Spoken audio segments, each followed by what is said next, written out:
So hello guys, welcome to Kudos again. कैसे हो आप सब? तो जैसा कि हमने पिछली वीडियो में डिस्कस किया था कि लोग बाग आजकल वॉर को सीरियसली नहीं ले रहे हैं।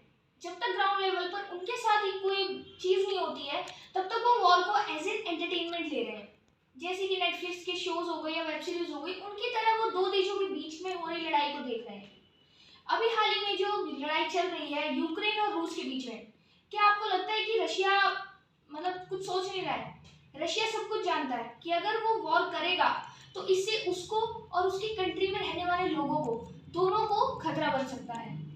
तो क्या आप सोचते हैं कि रूस को नहीं पता कि वो क्या कर रहा है? दरअसल रशिया अच्छी तरीके से जानता है कि इस वॉर का जो रिजल्ट है वो कैसा होगा। भले ही रशिया एक बहुत ही पावरफुल देश है, लेकिन हर कोई जानता है कि जब भी वॉर की स्थिति बनती है दो देशों के बीच में तो दोनों को ही लॉस होता है और दोनों को ही कुछ ना कुछ खोना पड़ता है। रशिया के जितने भी सिटीजन्स हैं उनकी जान का खतरा तो बना हुआ ही है। अब भले ही रशिया अपनी कितनी भी ताकत दिखाए, कितना ही वो यूक्रेन को डराने की कोशिश करे, आखिर ऐसा क्यों हो रहा है? क्यों रशिया यूक्रेन के पीछे पड़ा हुआ है? और इसमें अमेरिका का नाम क्यों आ रहा है? क्यों अमेरिका इसमें बीच में ऐसा लग रहा है कि वो यूक्रेन को आगे करके अब अपने कदम पीछे हटा रहा है? जिसके बारे में जानना आपको जरूरी होता है, क्योंकि पूरी रामकथा जानने का कोई मतलब नहीं होता। सिर्फ पॉइंट्स जो होते हैं अगर वो आपकी नॉलेज में है ना, तो आप कल को किसी को भी समझा सकते हो कि ये वॉर आखिर है क्या, क्यों हो रही है।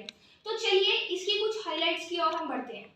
तो अगर आपको इन सब बारे में नॉलेज नहीं है कि 2014 से पहले यूक्रेन और रूस के बीच में आखिर क्या हुआ था, क्यों ये दोनों अब एक वॉर की स्थिति में आमने सामने आ गए हैं, तो आप हमारी ये वाली वीडियो देख सकते हैं जो कि ऊपर आई बटन पे आ रही होगी। उस पर क्लिक करके आप पूरी डिटेल में समझ सकते हैं कि 2014 से पहले रूस और यूक्रेन के रिश्ते कितने अच्छे थे, लेकिन ऐसा क्या हुआ जिसकी वजह से इन दोनों के रिश्तों में खटास आ गई। बढ़ते हैं हमारी अगली हाईलाइट की।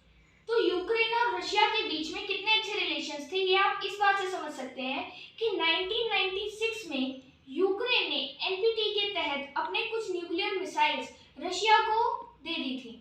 और आप सोचिए कि अगर आज वो मिसाइल यूक्रेन के पास होती तो आज का सिनेरियो कुछ और ही होता। ये वीडियो बहुत ज़्यादा बड़ी बनेगी क्योंकि हमने इसमें मेन जितने भी पॉइंट्स हैं सबको डिस्कस किया है, तो इसलिए हमने इस सेशन के बहुत सारे पार्ट्स बना दिए हैं। पिछला सेशन आपने अगर देखा नहीं है तो आप देख लीजिएगा। इस सेशन में हमने बताया कि यूक्रेन और रूस के बीच में रिलेशंस कैसे थे और अब कैसे हो गए हैं। तो नेक्स्ट पार्ट का वेट कीजिए जिसमें हम आपको बताएंगे कि किस तरह अमेरिका दोनों देशों के बीच युद्ध करा के अपना फायदा निकालना चाह रहा है। तो वीडियो यहाँ तक देखने के लिए thank you so much. Video को जाते जाते लाइक कर दीजिएगा, चैनल पर नहीं हो तो सब्सक्राइब कर दीजिएगा और हमारे टेलीग्राम लिंक को भी आप ज्वाइन कर सकते हैं अगर आप किसी भी एग्जाम की प्रिपरेशंस कर रहे हैं। लिंक आपको डिस्क्रिप्शन बॉक्स में मिल जाएगा। And thanks for watching कूड्स।